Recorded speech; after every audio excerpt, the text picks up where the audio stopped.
अब इंसान और जानवर के रिश्ते की ऐसी कहानी जिसे देखकर हर किसी की आंखें नम हो जाएं, मध्य प्रदेश के बैतूल से सामने आई है, जहां पर एक पालतू कुत्ते ने अपने मालिक का साथ आखिरी सांस तक निभाया।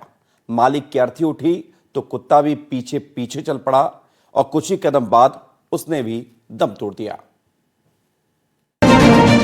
तस्वीरों में दिखाई दे रहा ये डॉगी है डुग्गू, जिसने वफादारी की ऐसी मिसाल पेश की कि पूरा बैतूल भावुक हो गया।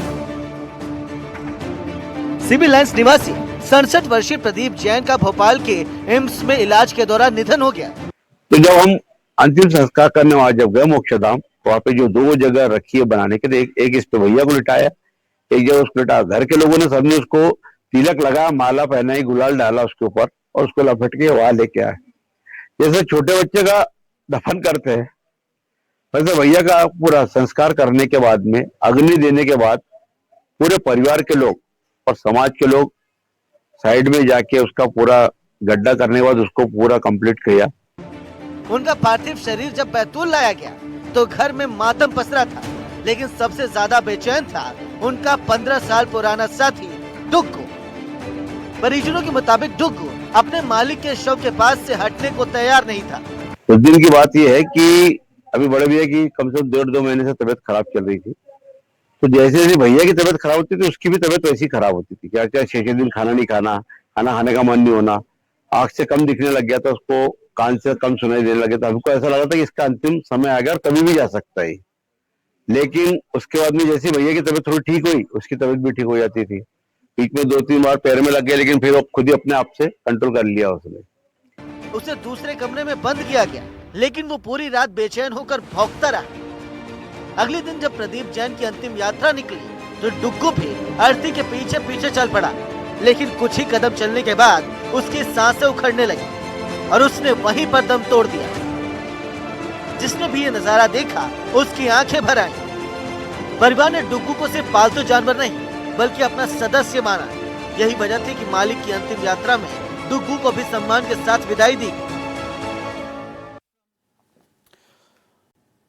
इंदौर में वाटर हार्वेस्टिंग को लेकर नगर निगम की सख्ती का असर दिखाई देने लगा है। इंदौर निगम आयुक्त क्षितिज सिंघल ने बताया है कि वाटर हार्वेस्टिंग के लिए 5000 स्क्वायर फीट से ऊपर रजिस्टर्ड संपत्ति को नोटिस जारी किए गए थे, जिनमें से कई लोगों ने वाटर हार्वेस्टिंग का काम चालू कर दिया है। 2000 से 5000 स्क्वायर फीट की संपत्ति मालिकों को वाटर हार्वेस्टिंग के लिए प्रोत्साहित किया जा रहा है।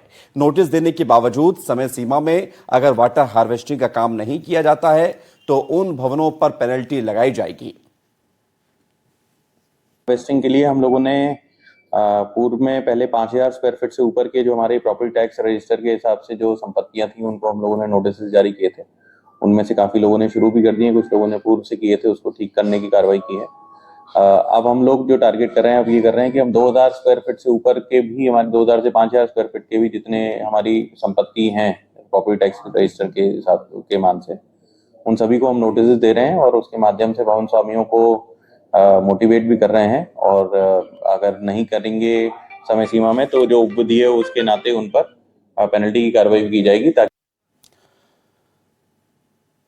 मंडला जिले में इस साल मानसून की रफ्तार बेहद धीमी है। कम बारिश ने किसानों की चिंता बढ़ा दी है। धान की फसल पर संकट के बादल मंडरा रहे हैं और आंकड़े ये बताते हैं कि पिछले साल की तुलना में इस बार अब तक बारिश काफी कम दर्ज की गई है। 1 जून तक इस साल 255.7 मिलीमीटर बारिश दर्ज की गई है, जबकि पिछले साल इस अवधि तक 810 मिलीमीटर बारिश दर्ज की गई थी। यानी इस साल अब तक 554 मिलीमीटर कम वर्षा का रिकॉर्ड दर्ज किया गया है और कम बारिश का सबसे ज्यादा असर धान की खेती पर पड़ता हुआ दिखाई दे रहा है। किसान समय पर अच्छी बारिश का इंतजार कर रहे हैं ताकि फसल को नुकसान से बचाया जा सके। इस साल जो मानसून के लेट होने की पूर्व में तैयारियों में केंद्र सरकार और राज्य शासन के वरिष्ठ मंडलों द्वारा सारे वरिष्ठ अधिकारियों की वीसी ली गई थी, जिसमें ये पूर्व से ही बताया गया कि मानसून लेट है और वर्ल्ड स्तर पे जो अल नीनो का इफेक्ट है वो भी भारत उसमें पड़ा है।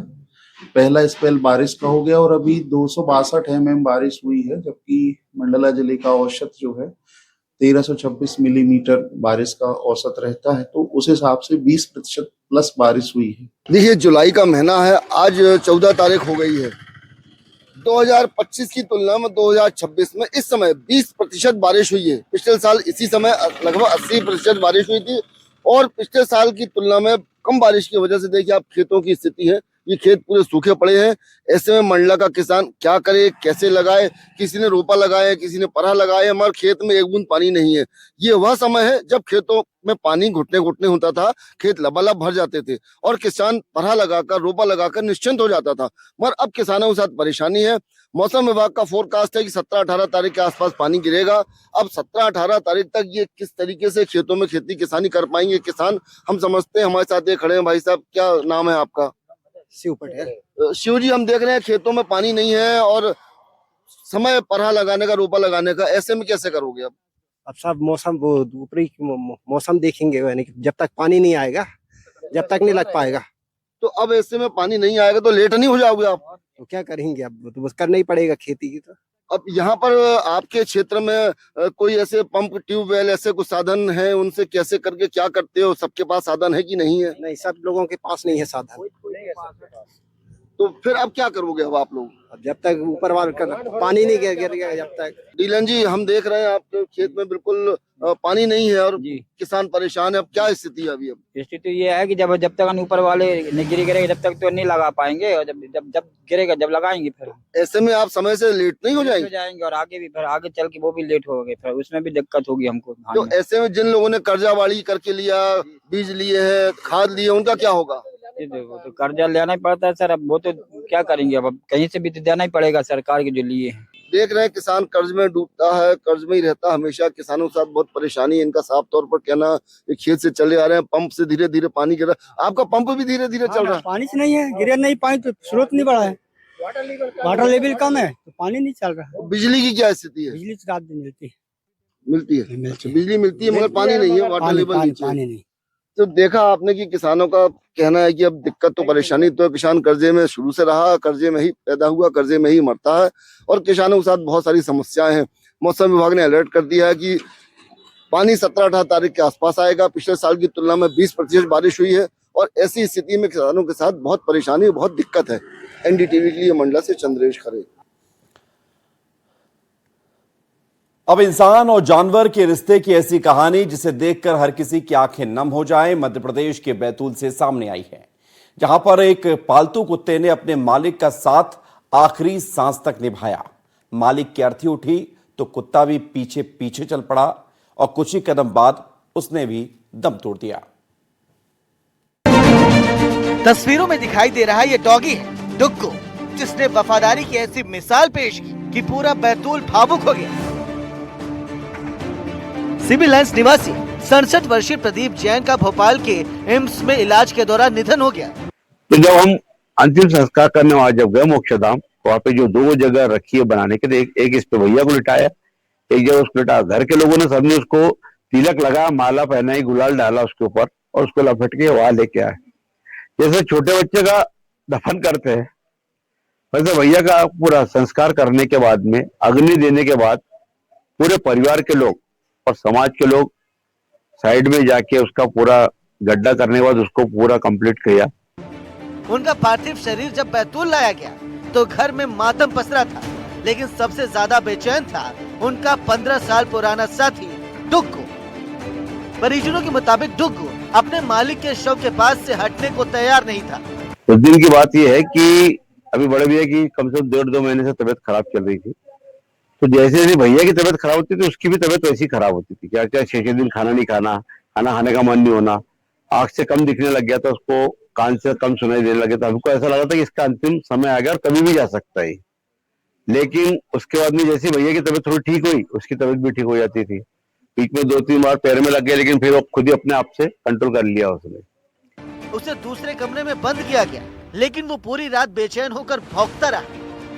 अगले दिन जब प्रदीप जैन की अंतिम यात्रा निकली तो डुग्गू भी अर्थी के पीछे पीछे चल पड़ा, लेकिन कुछ ही कदम चलने के बाद उसकी सांसें उखड़ने लगी और उसने वहीं पर दम तोड़ दिया। जिसने भी ये नजारा देखा उसकी आंखें भर आई। परिवार ने डुग्गू को सिर्फ पालतू जानवर नहीं बल्कि अपना सदस्य माना है।